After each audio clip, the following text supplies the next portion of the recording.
Good evening, everybody, and welcome to Pierce Field in Arlington, where ACMI Sports brings you Friday Night Football. Tonight, your Arlington Spy Ponders take on their crosstown rivals, the Lexington Minutemen. My name is Scott Zwick, and as always, I'm alongside the Professor, Rob Anthony. Pards, Arlington still searching for its first win of the season after another hard-fought but fruitless contest last week. Tough loss last week. They played Woburn Scott and dropped the game 10-0. The bright spot was that the defense pitched a shutout. The lone touchdown for Woburn came on a interception return, a pick six as we like to call it. The bad news is the Ponders dropped to 0-5 for the season. They should be hungry tonight. For Lexington, we're looking at possibly the best team in the Middlesex Liberty Division, and maybe even the state. Well, the Boston Globe has the Minutemen ranked 18 in the state. The Boston Herald has them ranked 13 in the state. They come into the game 6-0, and they operate behind the arm of quarterback Sal Freelick. Last week in a 28-27 win over Winchester, Freelick threw for 239 yards and 4 touchdowns. So, partner, we have tonight experience against youth, and as we see oftentimes at the high school level, a lot of times you see experience win out. Yeah, every time you get on the field in a high school football game, it's a time to learn something. It's a time to grow. The growth can't come fast enough for the Ponders, and tonight is going to be a test of their football skill. It's also going to be an emotional test. How are they going to respond to really needing to play well on their home field tonight? Needing to play well is what they are aiming for. We know that talking to Coach Gender, and it's been all positivity. The team has practiced hard all year long. And Rob, we were talking before the broadcast about senior leadership and the importance of that still remains for a young team like the Spy Ponders. Absolutely. It's the seniors who have to step up, and we'll see if they step up tonight. The Ponders have been playing hard. The Ponders have been playing well, led by seniors on the offensive line and the defensive line. And this is their time to shine. This is their senior season. And the sophomores on the team and the juniors on the team have a year to go, 2 years to go. The seniors got to grab them by the scruff of the neck and say, come on, guys, let's go. So you look at a player like Ben Jacey, and you look at even like Michael Thielbar, the two seniors, two leaders, two interior type players. These are the players that are setting the tone for the Spy Ponders. They absolutely are, and they're setting the tone on both sides of the football. I mean, we were talking pregame. These are the guys taking every single snap for the entire game. They're doing the dirty work. They're taking the hits. They're doing the heavy lifting.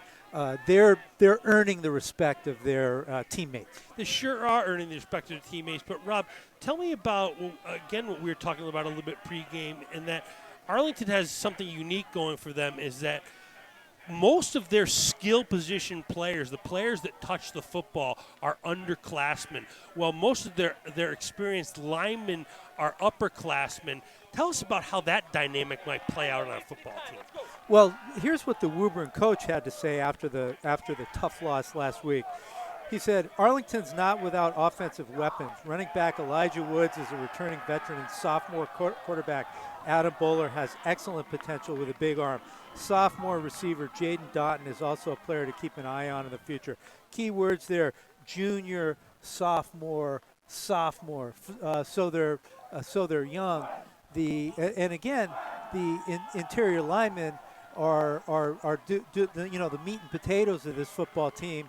They've got to put the team on their shoulders. And we're going to pause a minute here to respect our country and listen to our national anthem.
go, baby. Let's go, baby. Let's go, baby.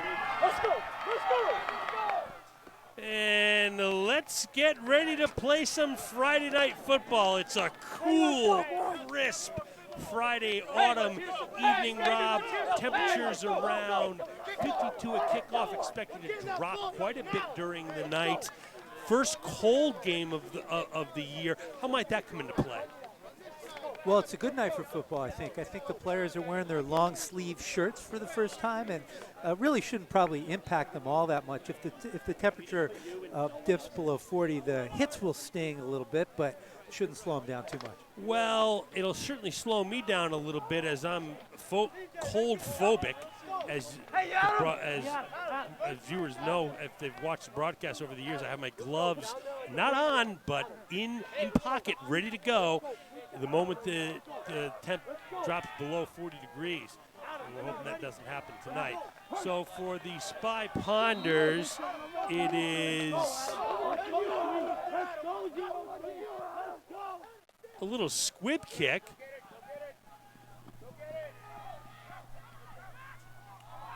Wow. He zigs and zags and zooms. Goes Jake Marson, and Lexington will take over 1st and 10 with good field position. Nice return by Marson. He's a little jitterbug, isn't he? Zigzagging and zooming on that one. Against the Spy Ponders going to the little squib kick that's kind of worked out for them sometimes, and sometimes it hasn't so far this season. So here comes the 5-0 Lexington Minutemen, led by quarterback Sal Freelick. In the backfield with Freelick is Timothy Fleming on a 1st and 10 for the Minutemen, out of the shotgun. Looks like Arlington, this is a free play here. He's going deep.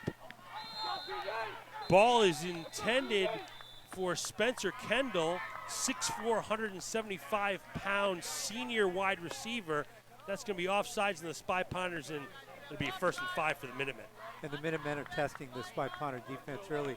Early in the season, the Ponders have been vulnerable to the deep ball, and some advanced scouting by the Minutemen may have picked that up. But I tell you, last week against Woburn, secondary performed very well.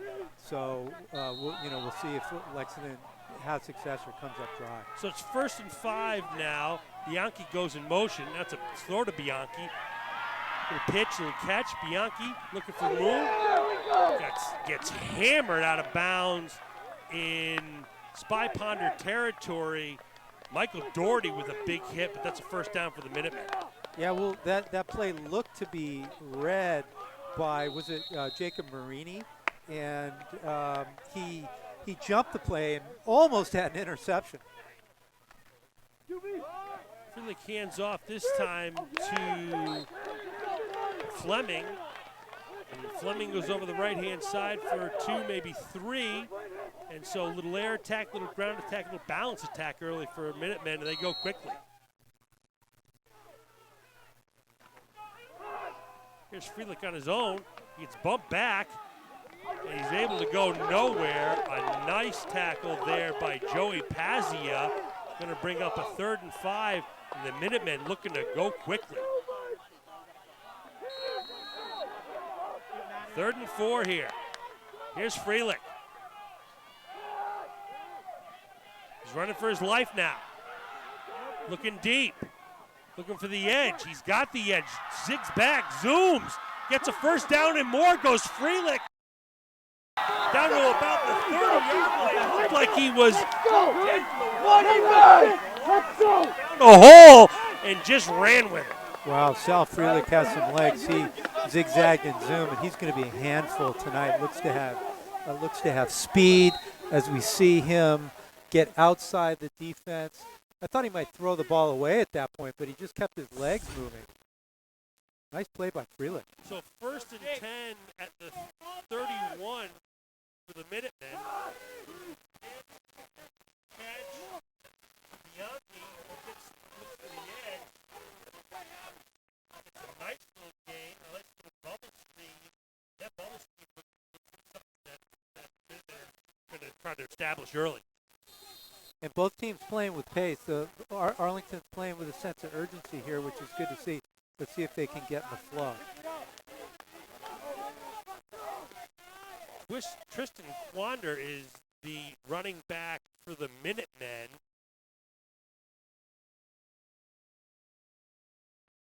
Tristan Quander, number 16. They switched numbers on us.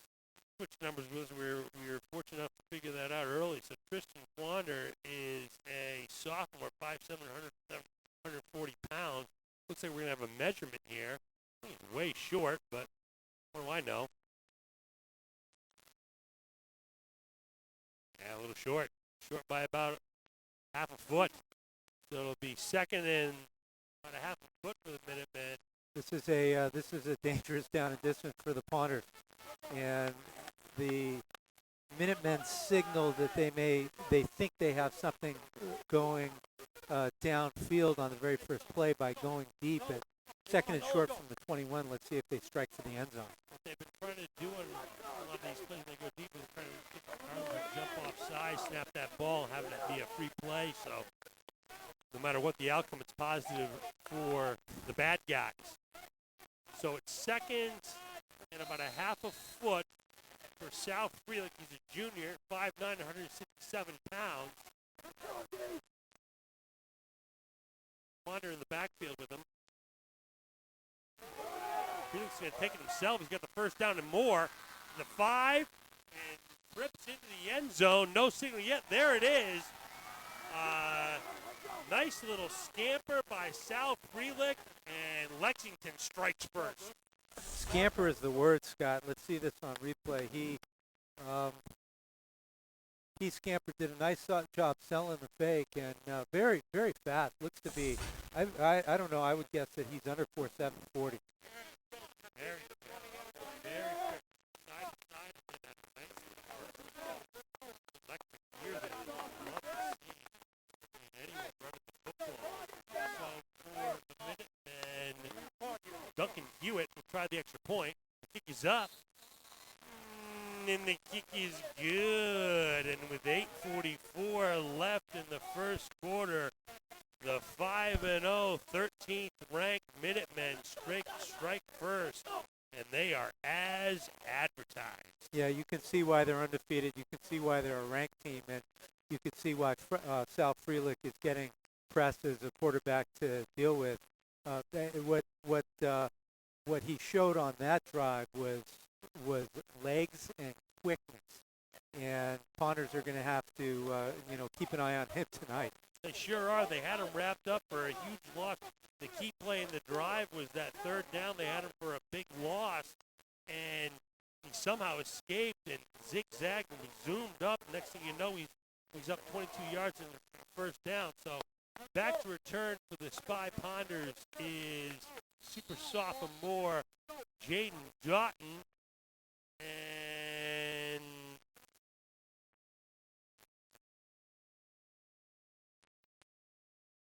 so we'll see what the Ponders can do on offense here. Lexington has been scored on this year, Scott.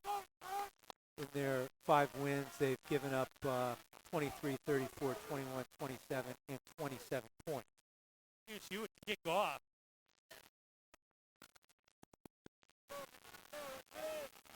Looking for a lane.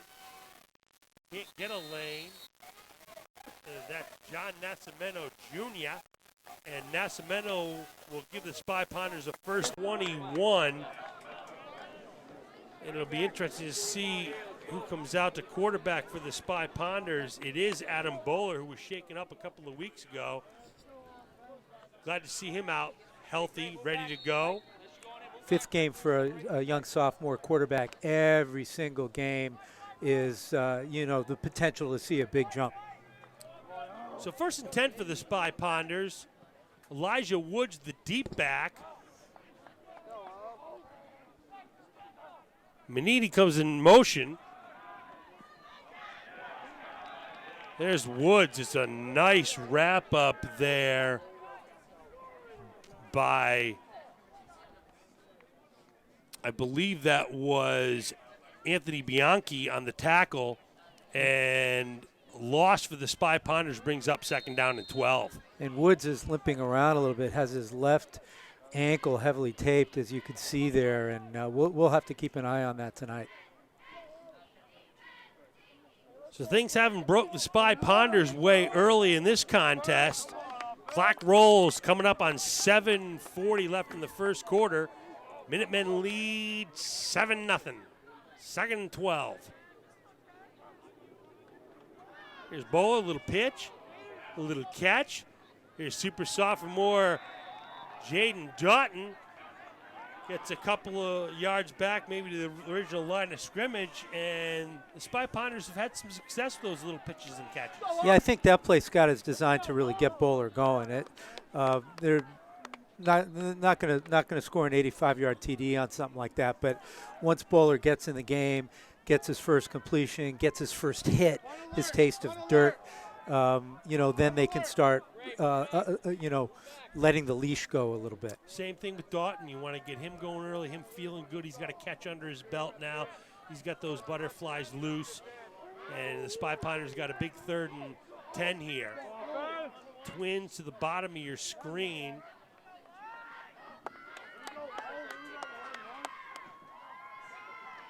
There's Bola on a rollout. So you just throw it away. Good coverage downfield, and the Spy Ponders will have to punt. Now what the Spy Ponders wanted on their first possession. Interesting that they're trying to get Bowler out of the pocket early. The big boys on the defensive line for the Lexington Minutemen, they've got some excellent size. What is number 78? Richard Donning's a senior, 5'10", 200 pounds. And he's every bit of 5'10", 200. That is a college football player if he's got any sort of lateral movement. And then junior Tezin Farah-Cheshire, 6'2", 291. Here's Fleming, goes over the right-hand side, wrapped up by a host of Spy Ponders, led by Adam Iluisi. And Iluisi again showing his prowess on special teams. Iluisi's we've been calling his name a lot and having trouble pronouncing it every single time. Every single time. I'm not going to get that right all year, but I'll keep trying. You keep making plays, Adam, and we're going to keep trying. Maybe we ought to call him Adam. Adam. There we Great go. play by Adam.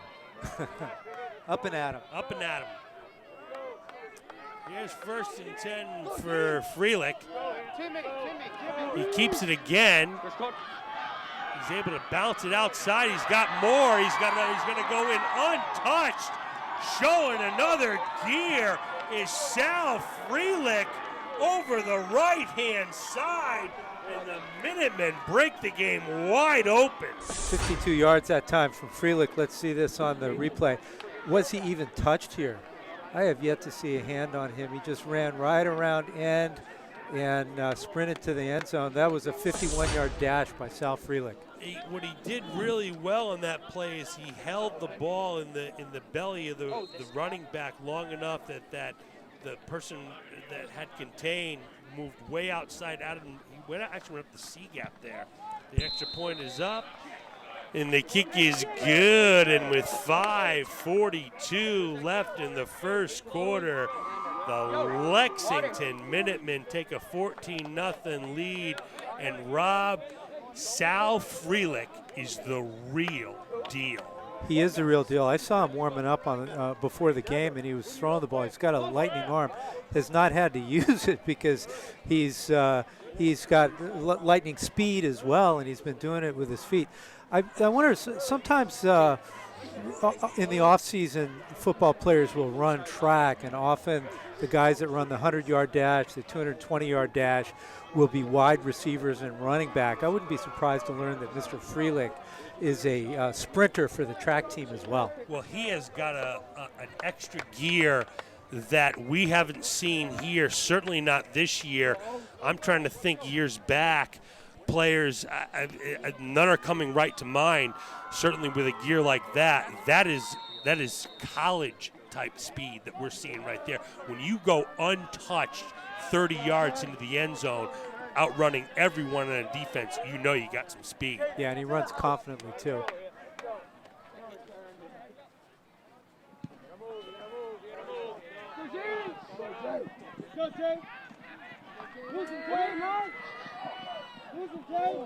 Here's Doughton zigging and zagging and zooming out to the 30 goes super sophomore Jaden Doughton, and Doughton looking good in the return.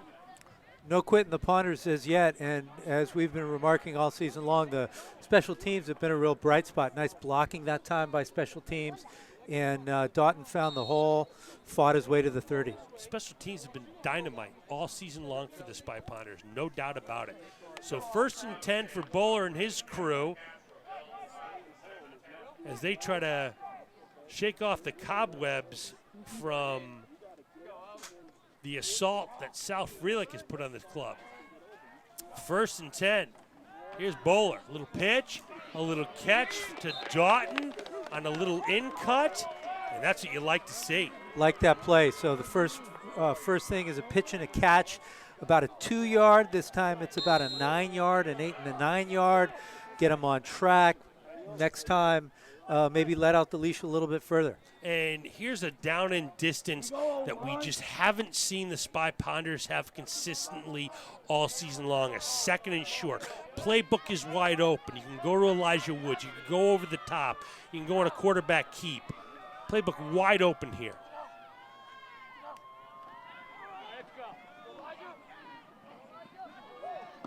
It's Woods over the right-hand side. He's not able to get any yardage. Brought down a nice tackle there by Josiah White, a senior, 6'2", 213 pounds. Some beef up front for the Minutemen. 213, 291, 180. Big boys. Big boys. And they're not slow. 211, they're not slow. So here's a big 3rd down for the Spy Pounders. Bowler go under center. Looks like he's going to keep it. And he's got it. A nice little play that we talk about this all the time. That's a Tom Brady play. Yeah, I like that play. Get the 1st down. Keep the drive alive. What this team needs is a 1st down. Don't get, nothing fancy, nothing risky. Get your 2 yards and move on. And the play and that 1st down was all started on the little pitch and catch to Doughton, the little 7-yarder where Bowler looked real confident. So 1st and 10 for the Spy Pounders. A 1st down for the home guys, for the good guys. Clock rolls coming up in 3:40 in the 1st quarter. A little draw, and Elijah Woods not able to go anywhere. A swarm of Minutemen led by Clay Stocker, a junior, and there is just speed everywhere on this Minuteman football team. Yeah, Pounders haven't, I don't think, gained a yard by the ground, and that doesn't bode well for Adam Bowler. He doesn't like to see that. Once the passing game gets predictable, they can start bringing blitzes and tee off. So 2nd and 10 for Arlington. Down 14-0 in the 1st quarter.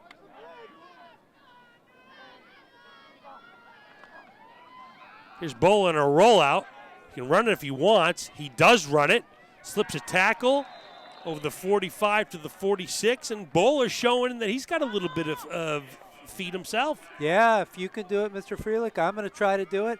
That time right on cue, the Minutemen brought a blitz up the middle, and the Pounders had the right play call, getting Bowler out of the pocket to the left. And, 3rd and 5 is a manageable down and distance at about midfield. See if we go to a little timing play here. Maybe look for Mr. Doughton. Super sophomore Jaden Doughton. And, it's incredible. Adam Bowler's no slowpoke, and compared to Frelick, he looked like he was running in slow motion there. 3rd and 5 for the Spy Pounders. Big play in the game early.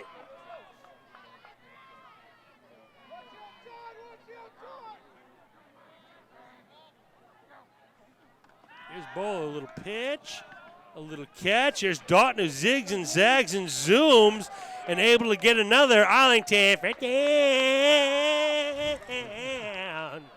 Little quick curl play that time by Doughton, and I keep on saying timing play. What a timing play is when the quarterback takes 3 steps, 5 steps, or 7 steps, turns and throws, and he knows that when he takes his third step, the receiver is going to be making his cut.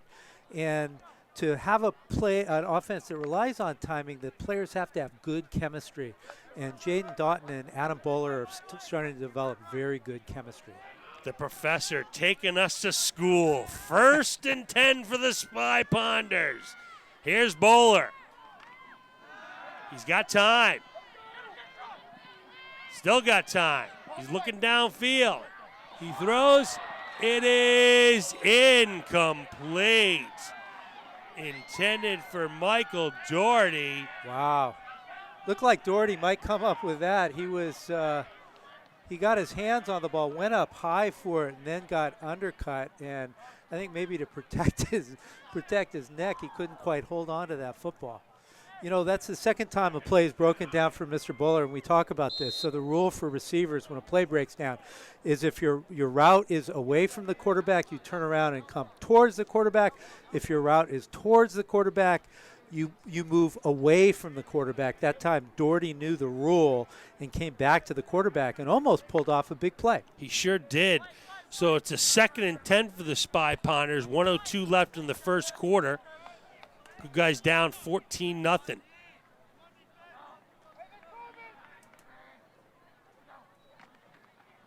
Going back to the ground. This time Elijah Woods is able to get some for the Spy Ponders. Actually, that is not Woods. That is John Nascimento. And Nascimento over the B gap on the left-hand side, able to give the Spy Ponders a manageable 3rd down. Quick hitter that time from Nascimento, and it felt good. Quite a relief to see a Ponder scampering into the second level of the Minutemen. No one see that more than Mr. Bowler, who knows now that his team won't be so predictable. 3rd and 3 for the Spy Ponders.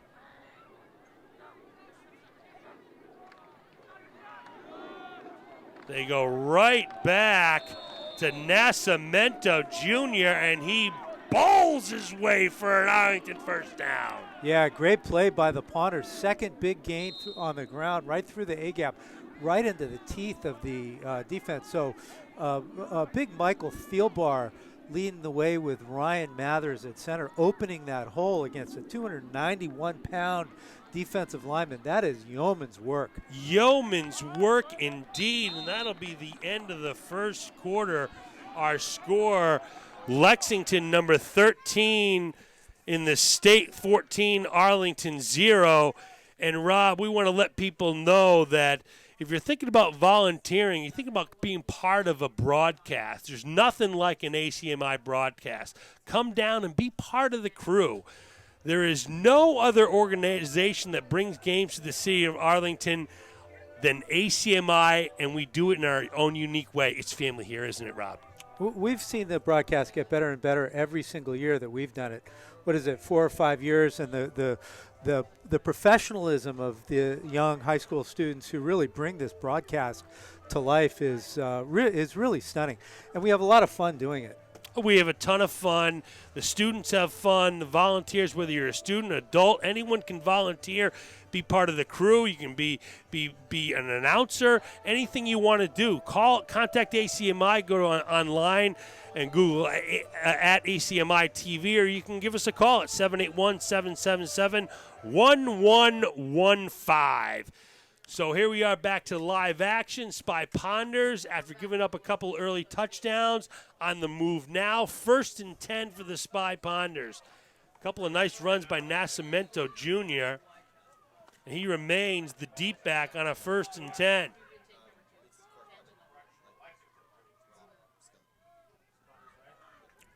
There he goes again, zigging and zagging and zooming.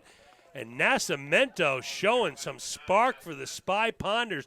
That time off the C gap. Rob, explain to our audience the difference between the A, B, and C gap. A gap is between the center and guard, B between the guard and tackle, C between the tackle and the tight end. And that time, Michael Doherty, number 13, made a really nice kick-out block that opened a hole there. And, nice to see the Ponders.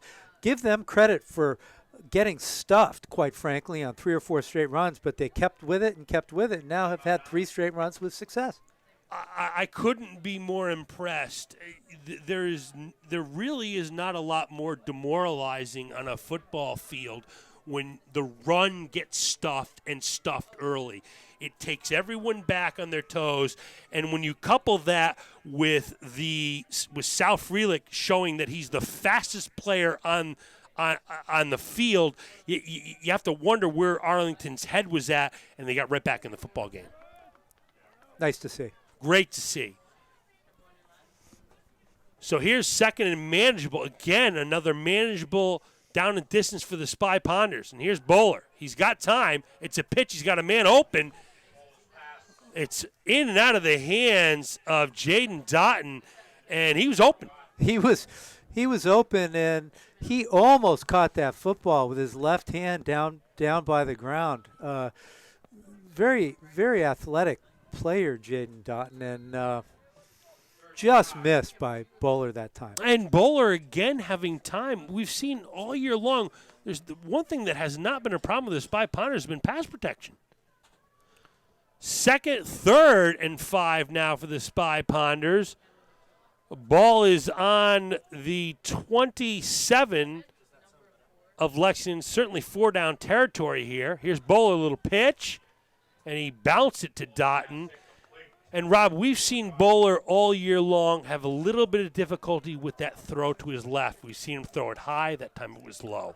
Yeah, and and we talked about the first game. He may be trying to throw it a little bit too hard, really just kind of fire it in there a little bit too much. That time, Doughton looked like he had a couple of yards of separation. Didn't really need to fire it in. So, strangely, the clock is rolling. Coming up on 9:40 on an incomplete pass. Not sure about that. I have a theory that I will bring forth in a moment. 4th and 5. High snap. Bowler's going to try to keep it himself, try to get the edge. He can't get the edge. He's wrapped up by Ashlick Pandy, and Pandy made a nice little play, turned the ball over for the Minutemen. Pandy was like a gazelle running across the Serengeti plain, hunting his prey. And Bowler was the prey and went down. Well, that would be the first gazelle in history that was prey. That was hunting? Predator? Instead of prey. What is a gazelle anyway? A gazelle is something that a lion eats. Oh, okay. All right. So Bowler was the gazelle and he was the lion? I believe so. Oh, I believe this so. is depressing any way it happens. Nature is cruel. Very cruel. Very cruel. 1st and 10 for Frelick.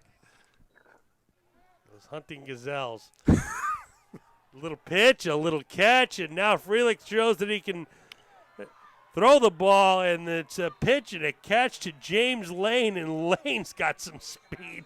There is just speed everywhere on this Minuteman team. We might say that Lane found a lane there. Oh, that's hard to listen to, isn't it? He found a seam in the zone. Easy pass that time from Frelick, easy to find. And Lane is a pretty big, pretty tall boy, 6'2", 198. Nice target. What am I saying? It looks a little bit like a gazelle. 1st and 10. I'm never going to live this down. No, you are not. 1st and 10 for the Minutemen. Someone down on the side. That's number 60 there, Josiah White. Looks like they're marking off a penalty. A penalty here. I didn't see what that was. Maybe a little late hit. Maybe they'll tell us. A little bit of somebody maybe giving somebody the business after the play. But at any rate, it'll be 15 yards for the bad guys. They don't need that kind of help. They certainly don't need any help from the Stripes tonight. That is for sure. Tristan Quander, the deep back with Frelick. 1st and 10 at the 16. And here's Frelick. He can run if he wants, but he's going to throw it. It's a pitch and a catch. Complete to Anthony Bianchi, and the whole playbook being shown here by the Minutemen.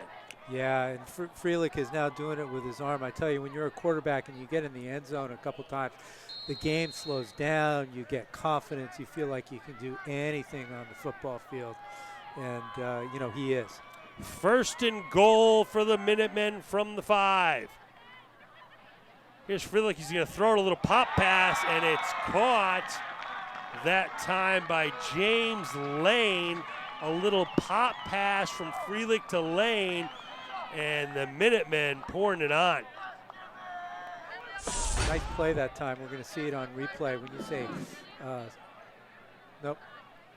When you say pop pass, it looked like number 4 for the Ponders. Jaden Dunn really almost had a chance to knock that ball away or better, but couldn't quite get there. Duncan Hewitt in to try another extra point for the Minutemen. The kick is up, and the kick is good. And with 8:18 left in the first quarter, the Lexington Minutemen are showing why they're 5-0, 3-0 in the Liberty Division, number 13 in the state. They've got it all. Yeah, the games for the last 3 or 4 years against Lexington have been very competitive. I think the last 3 years the Ponders have won 2 and lost 1. And it is a crosstown rivalry here, but this year we see a couple of teams. High school football teams go up and they go down, and the Lexington is on an up note. The Ponders are, I would say, building for the future with a lot of youth. And they're just 2 teams at a different stage of development. Different stages of development. We talked before, Rob. In 2 years, we could be very well be back here, because they split in next year's at Lexington. Be back here watching an Arlington team 5-0, 3-0 in the Liberty against an 0-5, 0-3 Minutemen team. It's just the nature of high school sports. It's the nature of the beast, and a lot of sophomores out here for Arlington. And the lower levels of football for Arlington are doing very well. Dynamite. Winning a lot of games. 2 years, this could be reversed. Good point, Scott. There's a nice kickoff. Bobbled by Doherty, but he's got a lane over the 40 to the 42. Goes Michael Doherty. Yeah, Michael Doherty showing no fear. I'll tell you, this Doherty is absolutely fearless on a football field. Yeah, my theory there is he's having fun. Michael Doherty likes to play football, and he got he got that ball, and he ran as fast as he could north south. That is, you can take some hits that way, but he enjoys having the football in his hand. No matter what the score is, what the record is, if you like football, you like football. If you don't like football, this isn't the place for you. Right. It's as simple as that. Well said. 1st and 10 for the Spy Ponders. Elijah Woods back in the game at tailback. Bowler's going to keep it. Ziggs can't zag and zoom. A nice little tackle there by James Lane. But a nice game by Bowler. Ponders have been ripping off 5 yards a chunk. Good news by the offense. Offense has had trouble getting into the end zone all year long. That's really been their Achilles heel. And getting in the end zone is a skill. It's a separate learned skill. Getting that killer instinct, getting in the end zone, and winning games is a skill. You don't necessarily win by playing well. You win because you know how to win. And that's something that a young team has to figure out. They got to figure it out, and they got to figure out. The only place to figure it out is in games. Can't do it in practice. 2nd and 5. Nothing can simulate a game. No football practice can simulate a game. Here's Bowler going deep for Doughton. Over the top. It's broken up. Nice little break up there by Spencer Kendall, the 6'4", 175 free safety. And look at a little cover 2 there for the Minutemen. Could have been a cover 2. We can explain that. Kendall, the safety, is a tall kid looked to me to be playing center field and broke that up. Nice throw by Bowler, 40 yards, laid it into the right spot. The defender was there. Again, had all the time in the world to throw. So 3rd and 5 for the Spy Ponders. Clock stopped at 7:17 left in the second quarter. Spy Ponders in a 21-0 hole. Here's Bowler, a little pitch. Little catch by Doughton. It's called incomplete. A little bubble screen there. Would have been there if it was complete.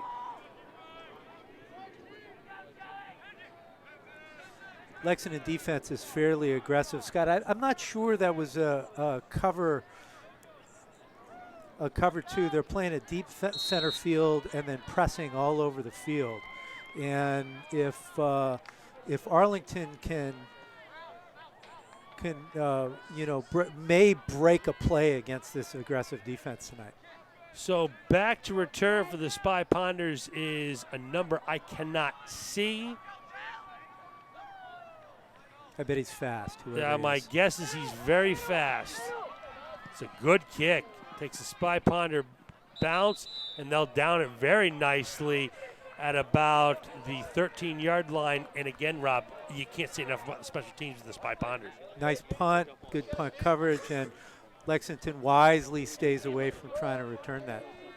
I'm not sure we've seen really a punt return this year by an opposing team. A return of any significance? No, not of any significance. They've punted towards the outside oftentimes, and most of the punts end up hitting the ground. Yeah. They don't punt to returners. So here is Felix in the backfield with Quander. Trips the top of your screen. Here's a little option that we haven't seen yet. Here's Quander.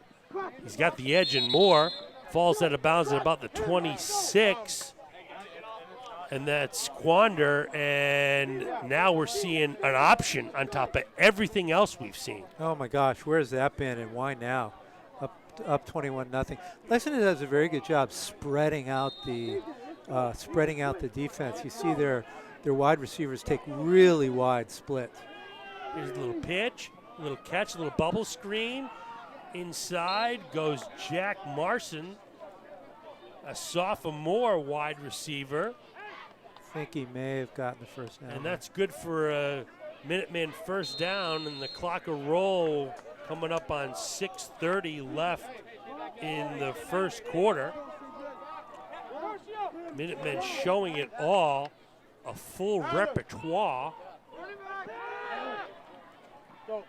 Zigging and zagging and zooming goes Quander.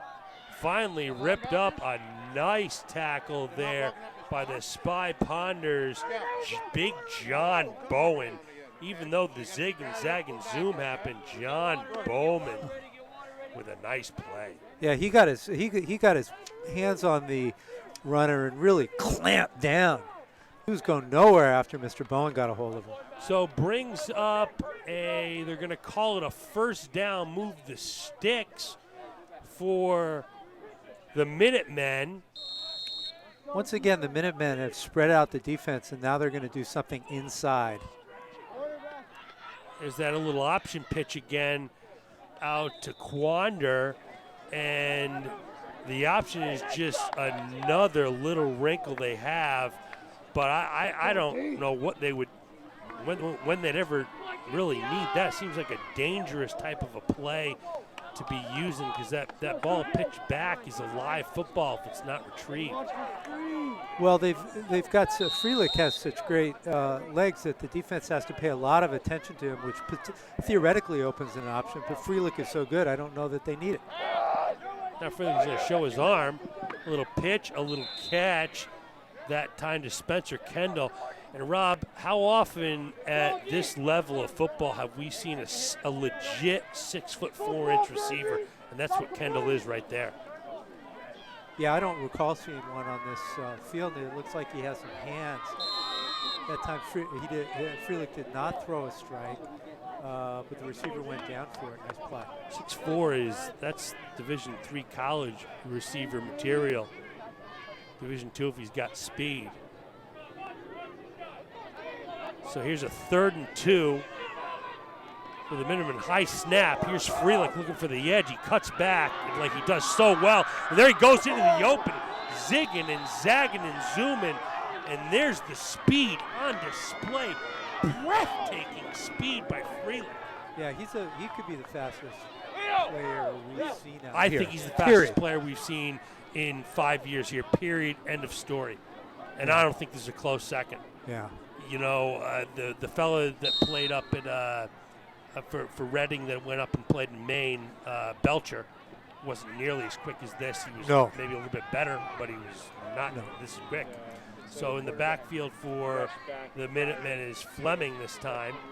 And Fleming's going to get the football. He cuts it back. Zigs, can't zag and zoom. A really nice tackle there by Michael Doherty, and what a game Doherty's having. Doherty's been all over the field on both sides of the ball, having fun playing football, getting his shoulder pads into people. And so it looks like a penalty here is going to be marched off against the Minutemen for holding. Somebody was cheating, and they got caught by the stripes. And there's some very methodical stripes walking that one off. It'll be 1st and 20 for Minutemen. Scott, I don't know what you call penalties. Oh, I don't know. At this level, you couldn't.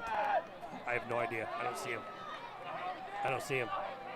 I see the offsides for the obvious ones, but the holdings and it's just a mystery. They just throw flags when they. They're not telling us what they're saying. They don't tell anybody what's going on.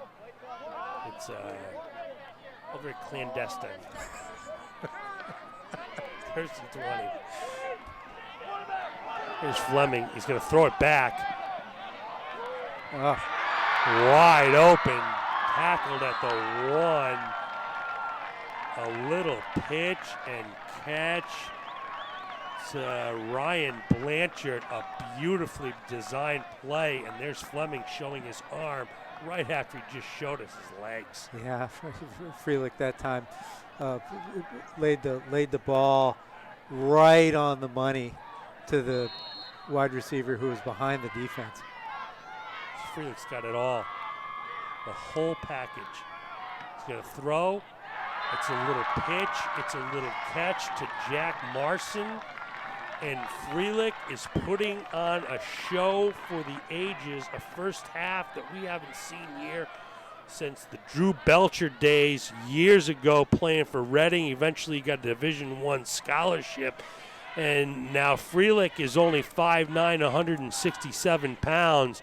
But you can bet he's going to play college football somewhere. Well, let's talk about that. At some position. At some position. I was just thinking about that. You know, I've left the booth here and called my alma mater and suggested that they recruit some guys. If I left the booth right now, whoa, he missed it. Kick is up, and the kick hits the crossbar and is no good. And with 3:13 left in the first half, the Spy Ponders catch a break. They're only down 27-0. And Rob, let's get back to Felix. And you're saying if you were to call your alma mater, which is Occidental College in Division III. Division III. And you have called. And I have called. Absolutely called. So I'm up here scouting. I know the coaches. Coach, give this player a call. Mr. Felix, if you get a call from Occidental College, they're going to be calling you about a running back position. That's what I would think too. Yeah. A running back. He can play running back. He could, I don't know if Occidental does two-way players. He certainly could be a cornerback. He could be a corner or a downhill-oriented strong safety. Yeah. I mean, his legs are thick. Very thick. He's strong, but what really impresses me most is that burst of speed that separates him from everyone else on the football field. It's like he's on fire. He's shining when he's running. Yeah. And it's impressive also that he doesn't waste a lot of motion. He can cut, but he only cuts when he needs to cut. When he sees daylight, he's north, south, up and down. He's a very focused football player. So Doherty and Doughton back to receive for the Spy Ponders. This is going to be Doherty. Goes through his hands. He can take that for a touchback, and he wisely does. And Doherty, the Spy Ponders, will take over 1st and 10 from the 25. And Rob, now, if you're the Spy Ponders and you've just taken this all in, mostly kind of almost a one-man show, but on the other hand, it's kind of not. It's your speed kind of everywhere. this is tough medicine. It's It's a little medicine. bit. It's medicine. It's tough medicine. You know, you come into the game 0-5. You're on your home field. You practice well. You practice hard. You have high hopes and don't really even get out of the first half. But you know that's football. It's a learning experience for a young team. 1st and 10 for the Spy Pounders at the 20. Touchbacks in the high school go to the 20, unlike every other level of football, which go to the 25 now. And there's Elijah Woods over the left-hand side. And, Rob, Woods, to me, looks like he's not at 100%. I don't think so. He's got that heavily taped left leg and seems to be limping a little bit, favoring the right leg going back into the huddle there. Clock rolls coming up on 2:35 left in the first half. The 5-0 Minutemen leading 27-0. Here's Bowler on a 2nd and 9.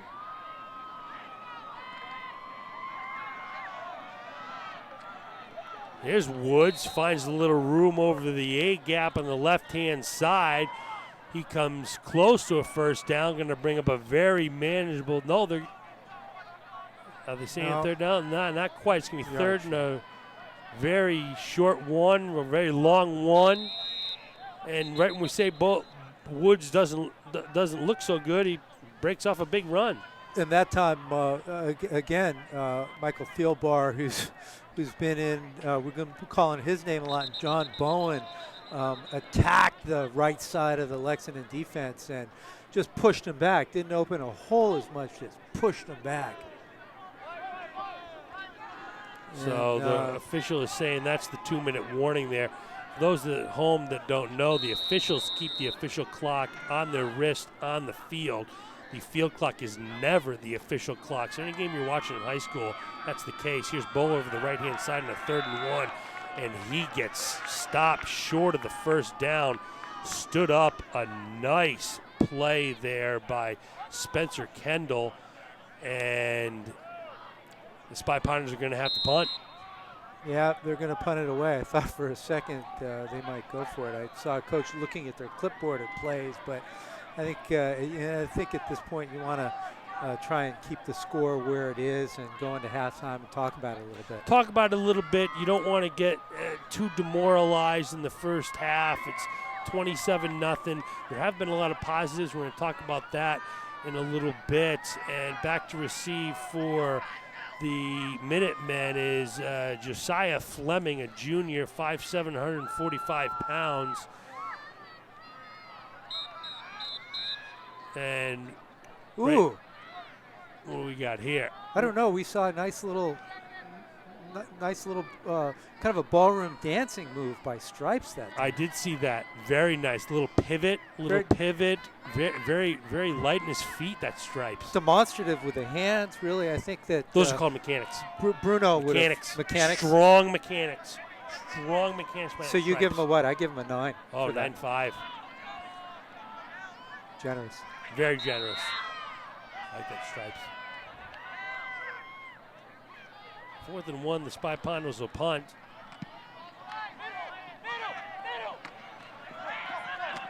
Here's Fleming looking for an angle. He's got the edge and more to the 40. I know about the 35. Finally knocked out of bounds. There again is Michael Doherty, and we keep saying his name, and you say he loves to play football, and it just, I said that Felix looks like he's kind of shining on fire. Doherty for the Spy Pounders looks like he's shining out there. He's shining out there. He's playing with reckless abandon and not afraid of contact, very certainly. Well, I will tell you what I've told all teams that I've played with, is that you will learn more about competitors on the losing end of a 27-0 ball game than you'll ever learn about competitors on the winning end of a 27-0 ball game. 1st and 10, here's Felix. A little pitch, a little catch, And let me just I love that. Say more about just that. to expand on that. It's real easy to be the more talented team, to go out there, score the touchdowns, run easy.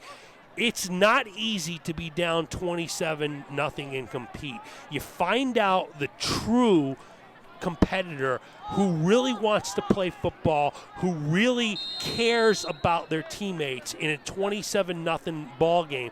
And I can tell you right now, Michael Doherty comes to the head of the class of all the players on this football field. And that's what I mean by that. I look at Michael Doherty and I say, that's the guy I want to play with. I might recruit Frelick, but I want to play with Doherty. I love that. I love that, and it's too true. Of all sports, football more than any other sports, you play for your teammates. You play for the guys on the field with you. So 14 seconds left in the first half. Minutemen looking to tack one on before the half. Little pitch, and then, dropped there by the big guy, Spencer Kendall. And if he's looking to play in college, you can't drop that one. I think he was wondering how quick am I going to get to the end zone. He turned his head before the ball hit his hands, and that was a mistake. It sure was a mistake. One of the few the Minutemen have made in the first half. Frelick put it right in his hands. Can't blame him. The scoreboard says 6.2 seconds left. As you see the fans out in full throat with 6.2 seconds left. The Minutemen are going to try to tack one on before halftime here. Here's Frelick, a little pitch. It's long, intended for that man Kendall again. Scoreboard says 0.3 seconds left. Again, Rob, the score is kept on the field by the officials. So the unofficial score at the time is 0.3 seconds left. I would say a lot of times the officials, especially in a 27-0 game, tend to honor the scoreboard clock. I would guess so. As we see a shot of Stripes in the Ponder sideline, we've had a variety of shots. Our crew here is doing a spectacular job. So what we've got here is a field goal attempt here. Rob, how far is this field goal? I gotta take off my shoes. It looks like it's going to be a 37-yard field goal. So 37-yard field goal by Lexington, and you know why they're trying this, because they are going to be in the playoffs soon. You never know when they're going to need a field goal. Here's the kick is up. Oh, my Lord. And the kick is good to end the half on a high note. Kicker. I didn't see who that was, but we need to know his name.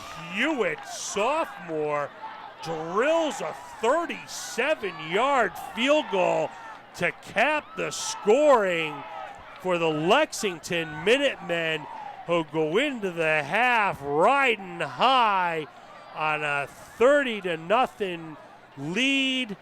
And so, Rob, we're going to take a little break here, regroup, just like the Spy Ponders, kind of get ourselves pumped up for the second half. So grab a bag of chips, pop a Coke, and we'll see you for the second half.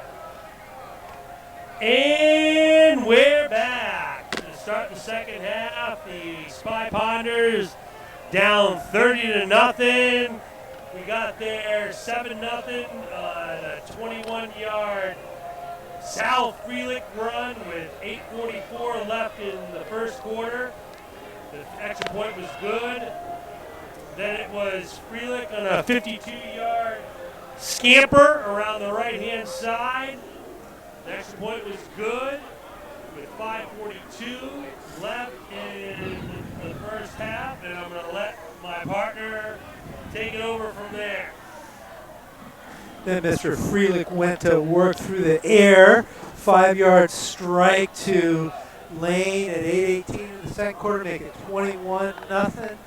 And then a 1-yard toss from Frelick to Marson with 3:13 to go in the second quarter. Then just before halftime, we saw a 37-yard field goal by Hewitt that would have been good from about 45 yards.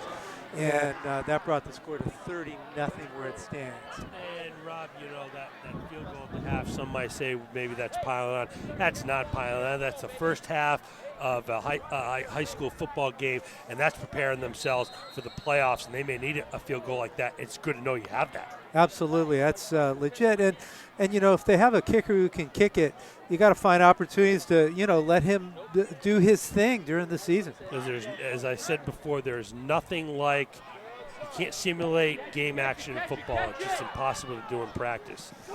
Here is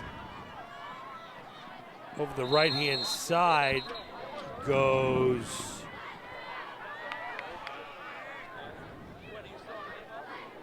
by Elijah Woods on the return team. We've seen a lot from Woods in the first half. And Rob, so if you're from the Spy Ponders, what are we looking for from them in the second half of a 30-0 ball game where, just quite frankly, they're outclassed, not in the effort department, but in the skill department? Yeah, you're looking to get better, and you've had some success running the ball, to the left, up the middle, behind Big Thielbar and John Bowen, Ryan Mathers. Maybe you do a little of that, and you look to get your timing passing game going. So here's Elijah Woods again over that A-gap, wrapped up by a host of Minutemen. And that'll bring up second and 2 or 3. And, Rob, for all we saw in the first half, I can't honestly sit up. I'm not gonna tell a lie. I the Spy Ponders look pretty good. Yeah, they don't look bad at all. I mean, the difference has really been Frelick in this ballgame. Oh, no but doubt. they're holding their own up front. They're moving the ball a little bit. I'm going to ask a great question, and we get a little bit of time right here before this next play. If you flip Frelick onto the Spy Ponders side, who wins this football game? Good question. I mean, it's anybody's ballgame. I think it's anybody's ballgame. I think it's not 30-0. I think it's anybody's ballgame. So here's Bowen. He's going to go deep. Little back shoulder throw, and there come the flags. It was intended for Doherty, and there's that name again, Doherty, competing, fighting for the extra yard, wants to take the hit, wants to go deep for the ball, fighting for the ball, causing the pass interference there. My kind of player.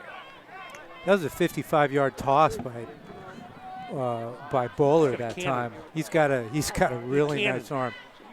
And that was pass interference. I think you and I are on the same page here. I'd like to see that ball placed on the 20-yard line going in. I cannot stand this rule in both college and high school. It's not a spot foul like it is in the NFL. It's in high school, it's only a 10-yard penalty. I mean, I would instruct my defensive backs, and here's goes over the right-hand side, Nascimento. And, Rob, I'd instruct my defensive backs that if there's any doubt, I just tackle the defensive the wide receiver. Just tackle him. Yeah. Just tackle him. I don't want anything completed downfield. A lot of teams like to keep players in front of them. Forget keep them in front. Tackle. Yeah. Tackle them. It's just 10 yards. Yeah. So second and very manageable for the Spy Ponders. Here's a little counter play. Over the right-hand side goes Nascimento for a first down. And Rob, for the folks at home, tell us a little bit about what a counter play was, because that was a classic counter play. Well, counter play is where the defense where the running back fakes left and runs right. And that's what Nascimento did, and it's a good. What is the blocking scheme on a counterplay? The counterplay, what you usually have that time, they pulled both the left guard and tackle and pulled them to the right through the hole, and there was a kick out on a downside block, backside block the other way.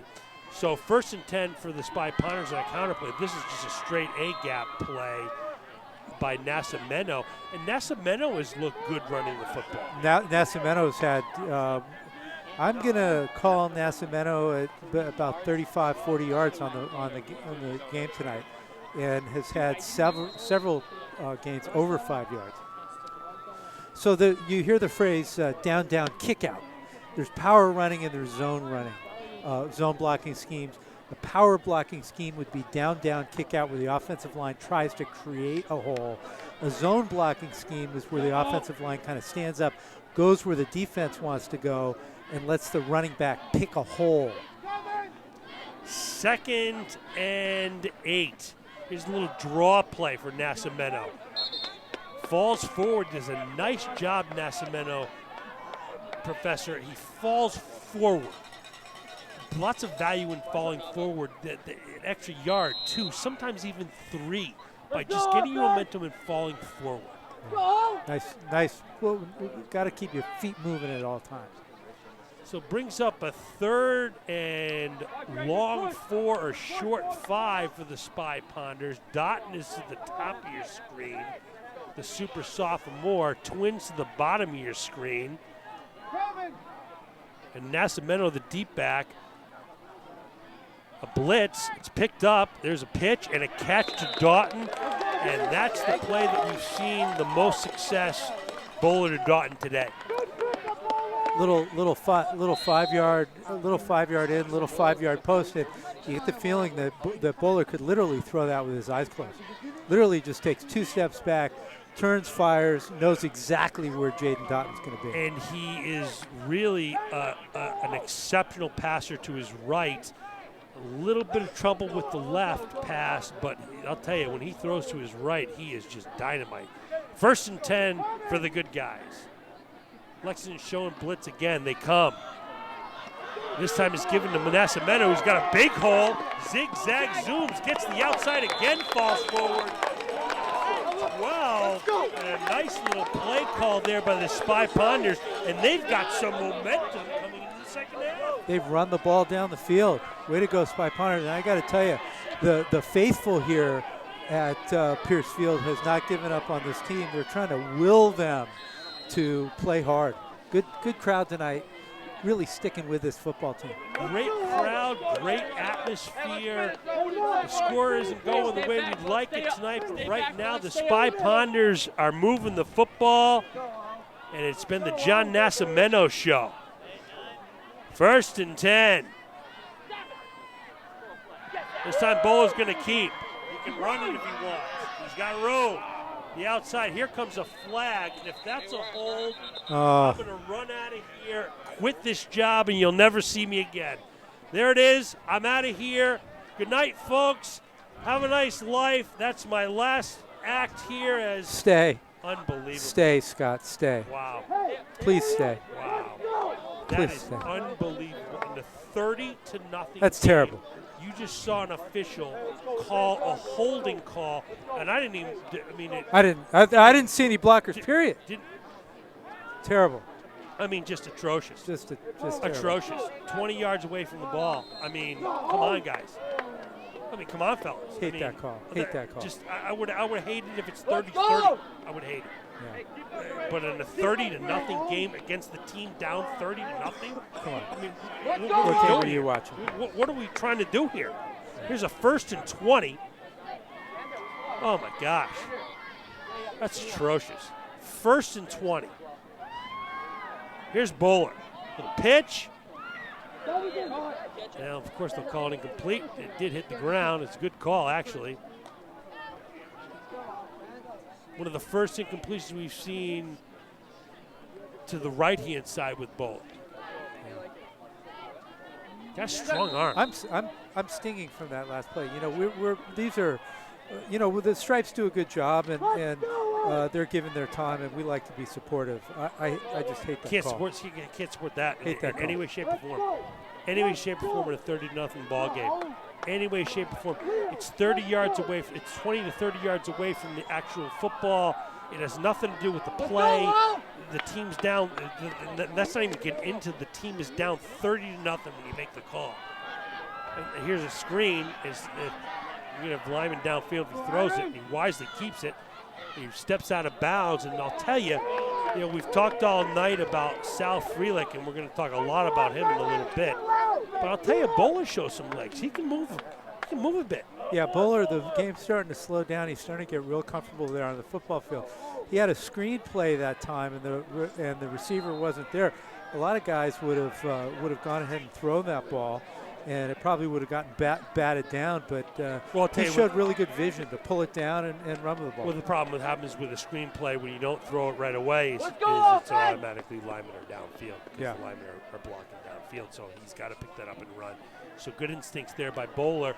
Brings up a 3rd and 10. Ball is on the 11-yard line of the Minutemen. The Spy Ponders looking to break the ice in this ball game. Here's Bowler, a little pitch. Throws it behind, intended for Beniti. And it's going to bring up a 4th down. And certainly Spy Ponders are going to go for it here. Gosh, I'll tell you, for karma's sake, you'd just love for them to pick this up and punch us into the end zone. What an awful penalty call. Absolutely. Fight their way all the way downfield. First possession of the second half, new life. They're going to call a timeout. Coach Jenner's going to talk about it a little bit. Probably a wise timeout. Very wise timeout, and Professor, you really have to like what you've seen out of the Spy Ponders coming into the second, coming right out of halftime. That could not have been a pleasant atmosphere at halftime, down 30-0, but kind of the way it was 30-0. Really not able to kind of lay a glove on Sal Frelick. And we learned at halftime, Rob, that Sal Frelick is a Division I athlete. He's going to be going to BC on a baseball scholarship in 2 years. Already been offered and accepted as a shortstop. So this is the real deal. Yeah. This is a Division I athlete we're seeing here, and albeit on the baseball diamond, but this is what a Division I athlete looks like. Yeah. And quite frankly, Arlington doesn't have a Division I athlete on their team. Yeah. That's actually very impressive, and he's got the arm of a shortstop a little bit. He slings the ball like a shortstop. Yeah, and it's all coming together now. 5'9", it makes a lot of sense. It's all coming together now. 5'9" is limited prospects in football. Could be a tailback, could be a cornerback. Baseball, quite frankly, is a lot safer. So 4th and 10. Here's Bowler on a pass run option. He's being hunted down, and he's finally taken down. A nice tackle by James Lane. And, Rob, I'll tell you, this Lane has been all over the place for the Minutemen tonight. Been calling Lane's name, and that's really, like you say, Scott, too bad that the Spy Ponders didn't punch it in. I'm still personally stinging from that holding call. But back to halftime. One of the things, I was down on the field when the team entered after halftime, and they got a big boost from the crowd here at Pierce Field. Specifically, the student cheering section was cheering them on, welcoming them on, encouraging the team. Really, really nice to see, and the team responded. They sure did respond. They marched the ball right down the field. They would have scored if it wasn't for that ridiculous penalty. So here is Frelick still in the ball game on the 1st and 10. Over the left-hand side goes Tristan Quander, wrapped up by a host of Spy Ponders. Not much of a gain there, 2 or 3. And now it looks like the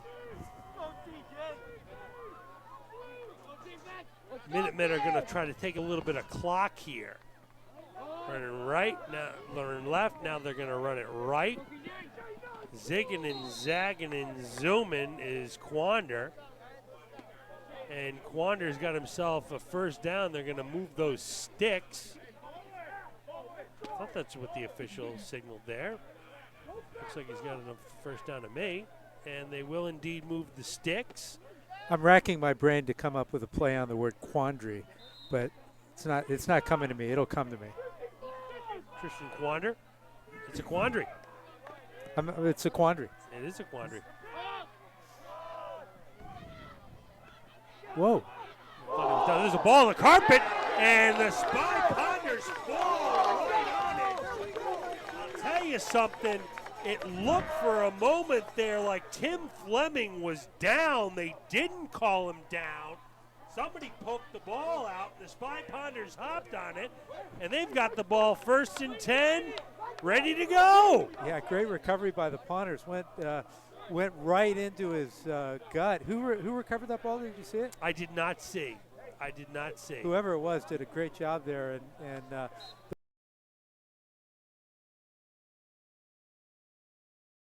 go down and live to fight another day. But we'll take it. We will take it. So it's a 1st and 10 for the Spy Ponders at the Minutemen 30. Last time they were flummoxed by a tough holding call after Nascimento had single-handedly ran him into scoring position. 1st and 10. Here's Bowler, a little pitch, a little catch. That time it is Michael Doherty. There's that man Doherty, getting a nice look at him there by our camera crew. Little pitch and a catch to Doherty, my man Doherty. That time was a nice strike by Bowler. High percentage play, and 4 yards if he's brought right down, which happened, but you have a chance for a little bit more. See if they go back to Nascimento here. So clock rolls. We're coming up on 3:10 left in the 3rd. The number 13 in the state, Lexington Minutemen, leading 30-0.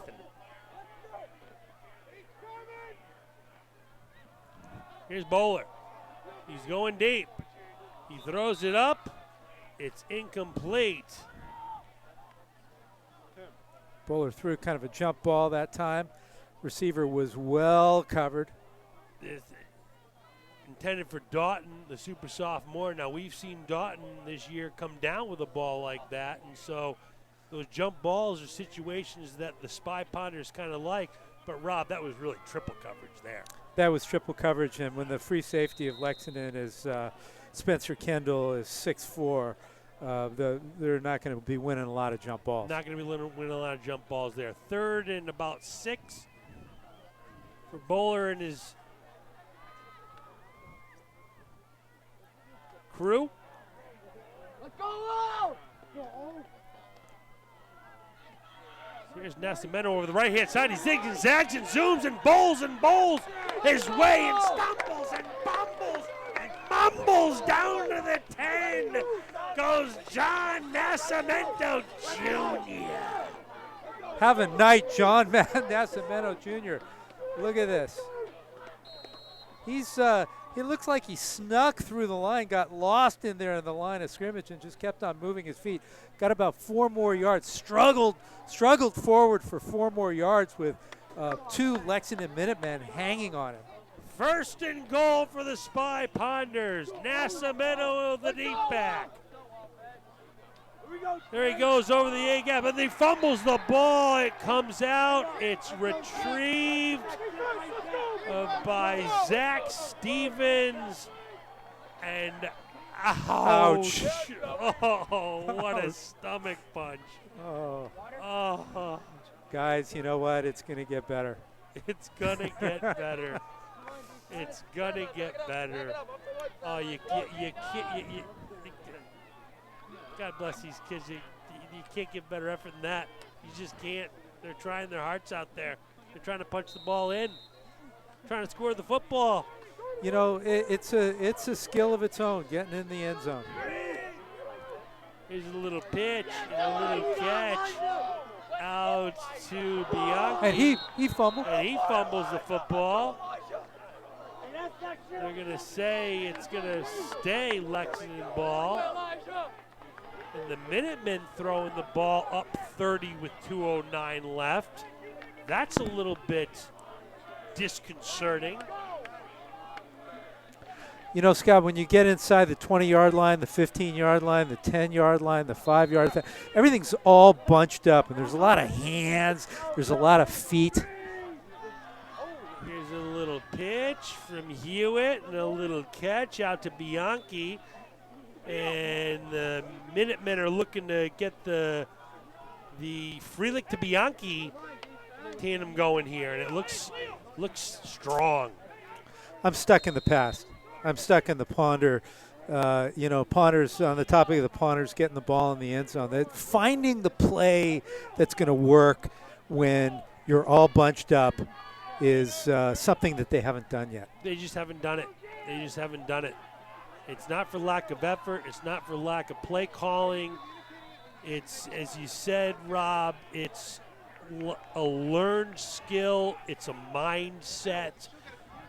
As I said several times throughout this broadcast, you cannot simulate actual football in practice. You can try to. You can try to all day long. You can go full pads.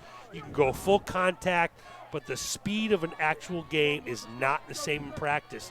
And so these players, the reps they're getting here is what's gonna do them well in the future. And that's how they have to learn. More reps. The more times they get down there, the more times they understand how quick it is, how you mentioned how tight it bunches up, the better they're going to be. Yeah. So it's a first down for the Minutemen. Save a few plays by Felix. They are not getting outclassed here tonight. No, I don't. Not at all. Not at all. No. Not at all. Well,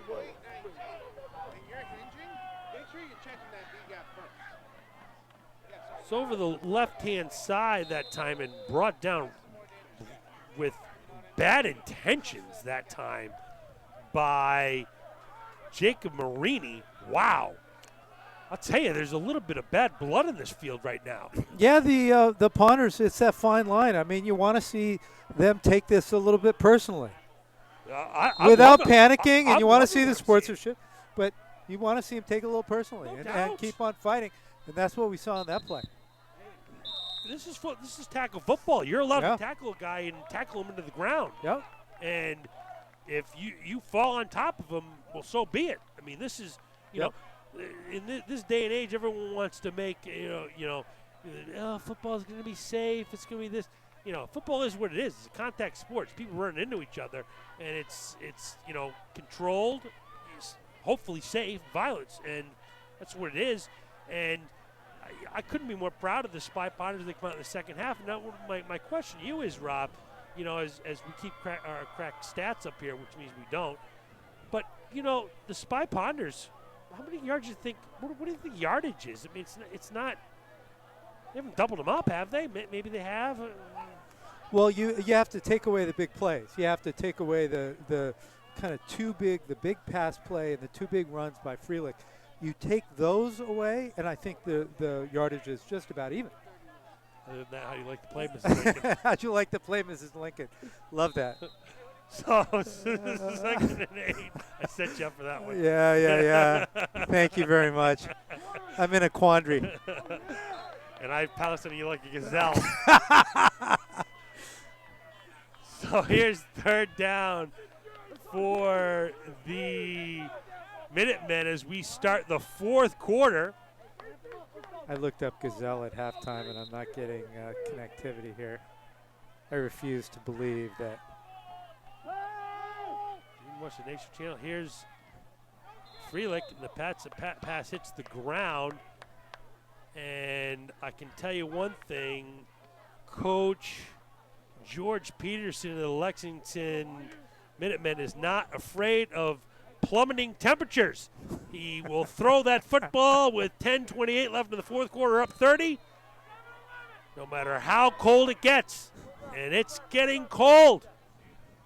So they're going to punt the ball away after stopping that clock. Elijah, and here's a free football. Here's a free football. He's going to try to run. He's going to go absolutely nowhere. Taken down by number 21, Joey Paz. And the Spy Ponders, with a big play, flip the field on the Minutemen. I tell you, we haven't seen a whole lot of that. That's big Luke Butler, number 68 for the Lexington Minutemen. Sophomore defensive lineman, offensive lineman, 5'10", 48 pounds.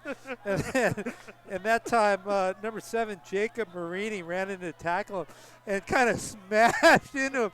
They both just kind of stood there together. It's like watching a refrigerator run. Yeah, right. Giant ice box. There's Nascimento over the right-hand side. Falls forward again. Mr. Jacob Marini, meet the wall. He just kind of stood up. They almost kind of danced, and he was kind of knocking over a soda container. You get a rocket back a few times before it falls over. They kind of rocked him back a few times, and down he went. Yeah. Well, Marini got some help there, thankfully. That was great. So 2nd and 8 for the Spy Ponders. Nascimento the deep back, and here it goes. Stumbling and bumbling and mumbling, and Bowler wisely falls on that ball. And right now, looks like Keenan Varney, actually. Keenan Varney is in the ball game. Thank you, Professor, for pointing that out. Not a nice way to welcome Mr. Varney into the ball game with an errant snap. Or maybe it was an okay snap and he just didn't come up with it. Well, again, and as great as Bowler has done, here's Varney. Varney is a junior, so certainly, this is an audition for him. These are big football plays for him. He's taken down hard. A nice play there by Zach Stevens, 6'2", 221-pound Steven takes down Varney with a vengeance. Yeah, kind of a rude welcome. See the pocket collapse around you. You can kind of feel it. Oh no, here we go. And 2 guys kind of sandwiched him. I was watching Keenan Varney warm up. He's got a really nice arm as well. Couple of quarterbacks for Arlington who can sling the ball. They sure can. I think right now the difference between Varney and Bowler is their pocket presence. I think Bowler has a little bit of a better feel for what's going on in the pocket and is able to get the ball out a little bit quicker and with a little bit more decisiveness. I think Varney has the arm, has the ability. We've seen him complete tough passes before, but you see him there maybe hold the ball a little bit too long, But then again, it comes with that comes with playing time too. True, so who knows? Varney has right. One guy, takes every snap for 5 games. You start to feel the field a little bit better. So it's 1st and 10 for the Minutemen. The game remains 30-0. We're scoreless in the second half. For a while there, we thought the Spy Ponders would get on the scoreboard, but a very questionable holding call against the Spy Ponders took them out of scoring range, and they really haven't been able to recover since. Here's a little handoff to Fleming, and Fleming gets absolutely nowhere, brought down by big Michael Thielbar, and here's that man Thielbar. Here's your senior leader, Captain Thielbar. And he's been stuffing up the middle all night long. Stuffing up the middle, and we're going to get back to what they've done on offense, the line. So over the right-hand side with a nice little gain there goes Tristan Quander. And Rob, the inside players on both offense and defense, which are basically the same players, have had quite a game for the Spy Ponders. And yeah, on both sides of the ball, but particularly on offense, the first, if we look back at this ball game, the first 4 or 5 runs, the Ponders got absolutely nothing. But since that time, the big boys up front have gone to work, and I don't know that they've been thrown for a loss. We've seen several 10-plus yard runs. 10, 12, 15, 17. We saw 20 opening plus holes. In there. Huge holes. Yeah. Untouched. Yeah. Untouched to the A-gap. Right in that A-gap. Right up the gut. The A-gap. Against, I got to say, a lot of beef for the Minutemen. They're huge. You know, again, this is the biggest team we've seen this year by a wide margin. Let's read out the defensive line. So 291, 220, 222, 200, and 180. So on 4th down and 1, Coach George Peterson for the Minutemen shows a lot of class here and punched the football. You know he could get that yard if he wanted it. It's a good punt. It's not a good, but it's an okay punt. Takes a Minuteman bounce, and the Spy Ponders will take over 1st and 10 from the 38. And so now with 6:02 left in the contest, Rob, you got to call the second half, which we've seen all started. We haven't pulled starters here. We got to call the second half a draw. No? 0-0. 0-0. Yeah. And if anything, the Spy Ponders have moved the ball a little bit more effectively than the Minutemen. Now, to be fair, I don't think Felix has really carried the football. Right. And so that might change things a little bit. But, hey, it is what it is. They move the football. They've stopped Lexington moving the football, and it's positive. Fumble away. For the second positive second half. And I think the biggest positive has been Nascimento. He's been a revelation.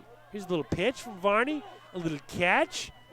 Is that Mr. Doherty? That's got to be Doherty if he's fighting for those yards like that. And it is. No, it's Maniti. No, that was to Maniti.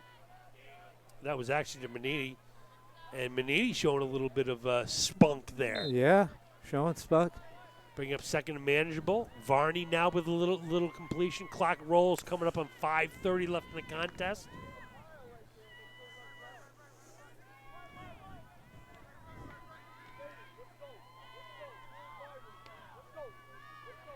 The ball to Nascimento. Oh, on the ground again. He picks it up, tries to run with it. That's not usually a smart idea by Varney. Yeah, I think that was looked to be a good snap that time. It just didn't handle it. And you're seeing Varney here. I think he's struggling a little bit. As you said, just doesn't have that. He doesn't have the experience that the sophomore has. Yeah, right. Isn't that funny? Right. You don't have the experience the sophomore has. Yeah, right. That's what you're seeing here. That's a little experience on this team. Yeah. And so you'll see the fruits of this hopefully pay on later in the season, but definitely next year. Right. So 3rd and 5 for the Spy Ponders. Here's Varney. Little pitch down the field, and it is picked off that time by Spencer Kendall, the 6'4", 175-pound wide receiver, free safety. And, Rob, what are your thoughts on Kendall? Big player, big 4. As we see the play, tossed it a little bit high into center field. Good replay again by our crew. Are we seeing? But when we're talking about Kendall, at 6'4", that jumps out at me, and I'm saying to myself, 6'4" wide receiver. That's got to be a college football player, but I'm not so sure. He's really, really thin and too tall to play defense, I think. Can't play defense. No, it's a wide receiver. It's nothing. So it's a new quarterback in here this time, stumbling and bumbling and mumbling, is Andrew Elbert. And Elbert is a sophomore, 5'8", 150 pounds. And he goes over the right-hand side for about 7 or 8. And Elbert looks good. This team's loaded. Elbert is a sophomore. Super sophomore. So it looks like the backups are in now because he's in. Elbert is in with Kazauda Tak, a sophomore, 5'9", 140. He goes in motion. And nice little tackle there. Jacob Marini, and Marini gets Elbert for a loss. And it's going to bring up a 3rd and 5 for the Minutemen. So I have a question for you, Scott. Arlington I'll have an answer Arlington of 2015 plays these Lexington Minutemen. What happens? Arlington of 2014 with our friend number 54, the tackle Be a war. at Trinity. It'd be a war. It'd be a war. It'd be a war. It'd be 30-30 right now. 30-30. That's my answer. I think 30-30. so. I think it's It'd be a 30-30. war. They would have popped this kid. We don't know if we don't know how he takes a hit. We don't know how he takes a hit, but they would have hit him. Yeah. But they would have hit him. Yeah. They would have hit him. There's the ball on the ground. Spy Ponders can pick it up. And they've got it. They're stumbling and bumbling and mumbling. No signal yet. No signal yet. No signal yet. If it goes out of bounds, it's Minutemen ball, and I think that's what happened on that play, Professor. I think it went out. I think it got knocked out of bounds. You know, I got to say, with 2:47 left, it's down 30-0. You're supposed to fall on a football. No, you know what? I'm picking that thing up. I'm going to the house. Yeah, going to the house. I'm going to the house. You know. Yeah. 45 degrees. You're going to the house. I'm going to the house. Okay. You know. Yeah. You can scold me all you want after the game. I'm trying to pick it up. Yeah, right. Oh, yeah, Coach. I'll drop on that next time. Yeah. Yeah, right. No, I'm picking it up. I'm going to the house, baby. Yeah. I'm getting 6. The house. Yeah. Like a gazelle, you'd be. All the way. Trampling in. Or a cheetah. Cheetahs are predators. 3rd and mile. But they never prosper. So let's see if our man El Bear puts it in the air. He's not going. Ooh. That was a dangerous hit by Joey Pazia. Not Pazia playing hard right to the whistle. Not with bad intent, certainly, but he got him, it looked like, from the back of the leg and the knee area. Nice to see El Bear pop right back up. I see him pop right up, but I like I like what I see from Pazia. Pazia, I like him on offense, but especially on defense. He's always near the ball. He's aggressive, hard-nosed, tough kid. Yeah. Tough kid. I coach his brother. Brother's a great kid. Brother was a super tough kid. And Pazia is kind of the same mold, tough. Arlington, old school Arlington. The old school Arlington Masons and that type of that's what Arlington is built on. Right. That's an Arlington stock. The tough. There's a toughness. Ooh.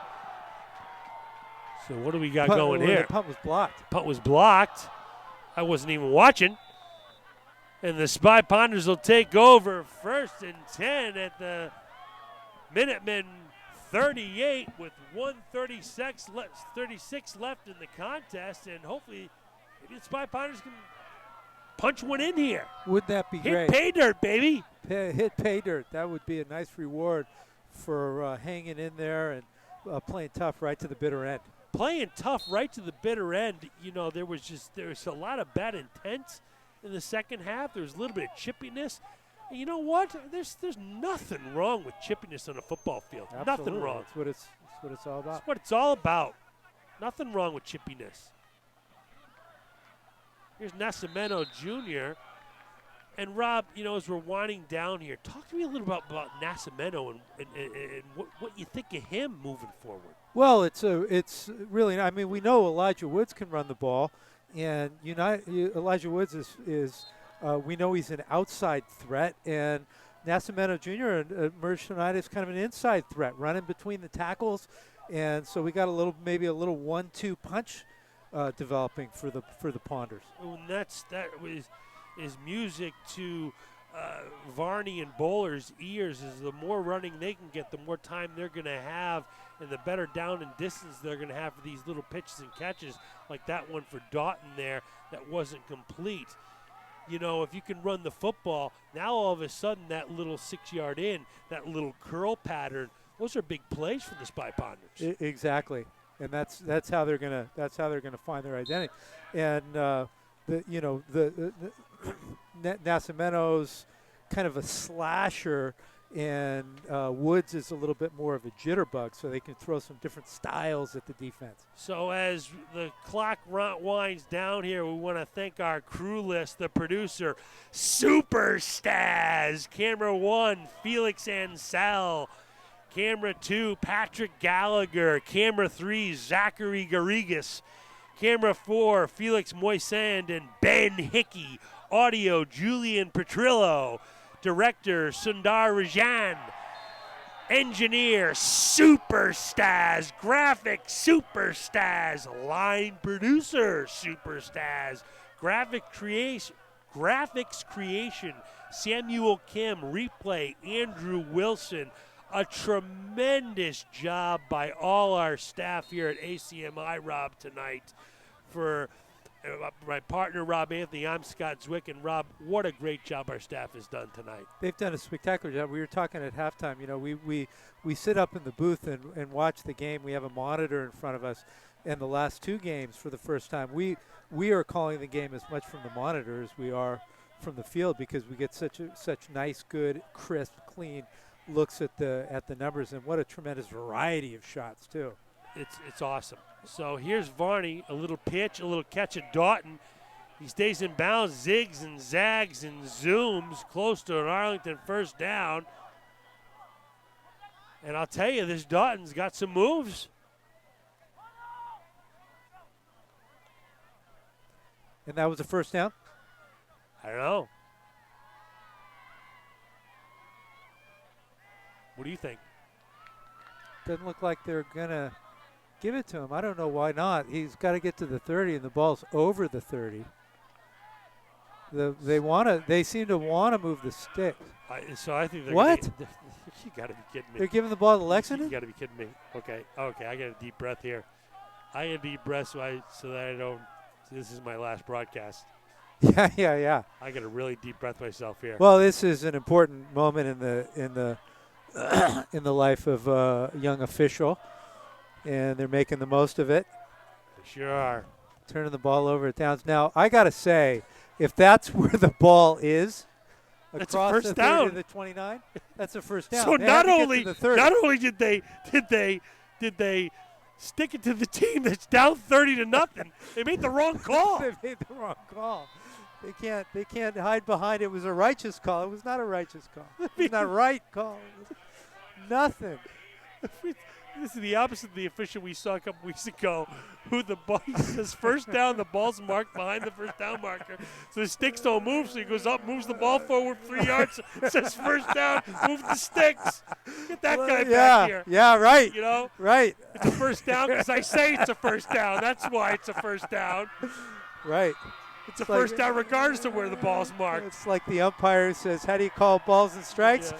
They ain't nothing till I call them. Yeah, absolutely. And that's the end of the ball game. Our final score here at a chilly Friday night in Pierce Field. Lexington Minutemen 30, your Arlington Spy Ponders 0. Lexington, that moves Lexington to 6-0 on the season, 4-0 in the Minutemen Liberty Division, giving them an upper hand on the league title. They hold their own destiny. The Spy Ponders drop to 0-6, 0-4 in the Liberty Division. And Rob, give us a little scoring recap of how we got to 30-0. All in the first half, Scott. Scoring started with a 21-yard run by, I've been calling him Mr. Freelick all night long. He does have a first name. It is Sal. 21 yards for Sal Freelick, 8:44 in the first quarter. A 52-yard run by Sal Freelick to make it 14-0 with 5:42 in the first quarter. 5-yard pass from Freelick to Lane, 8:18 in the second quarter. A 1-yard pass, Freelick to Marson, 3:13 in the second quarter. And the scoring ended in the first half. Towards the end of the half, as time was running out, 37-yard field goal by Hewitt capped the scoring. And that capped the scoring at 30-0. Looking ahead for the Spy Ponders. We come right back here next Friday night, a home game against Reading. Reading, who's 3-2, 2-1 in the Middlesex Liberty Division, and so it doesn't get easier for the Spy Ponders. It does not. Then we have a little dead space. Can you explain, Scott, how the playoffs? I can explain exactly. It's not going to be easy.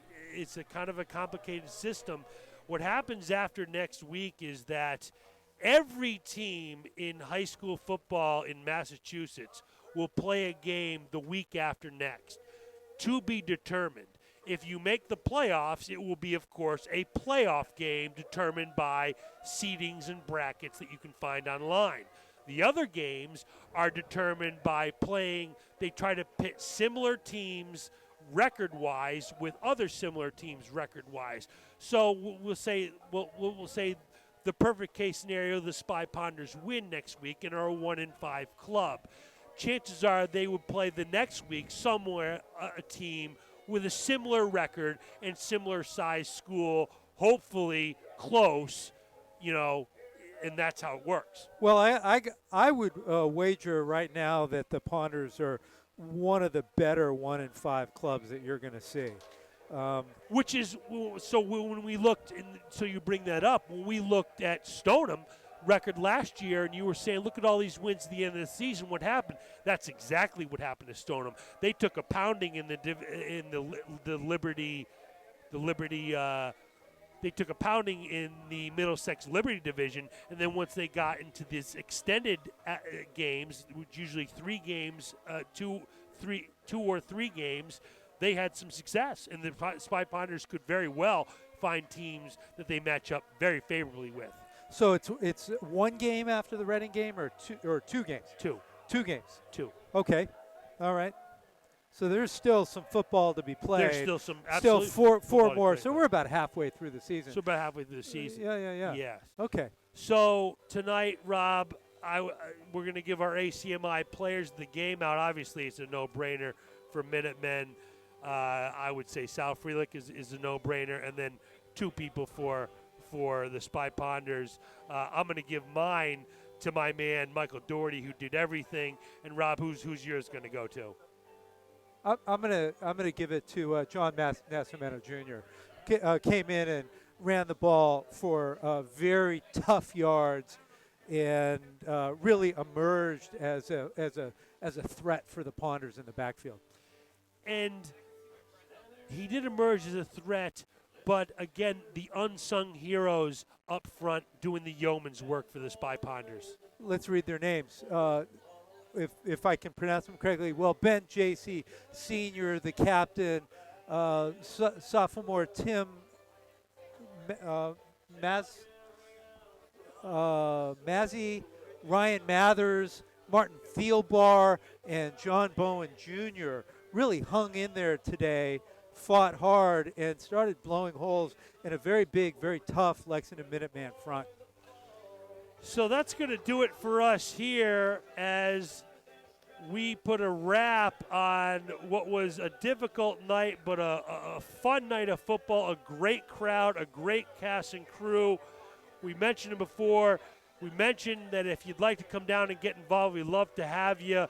Go to acmi.tv, learn about more, come down, be part of a broadcast. For everyone at ACMI, for my partner Rob Anthony, I'm Scott Zwick, saying have a great night, and we'll see you in a week against Reading.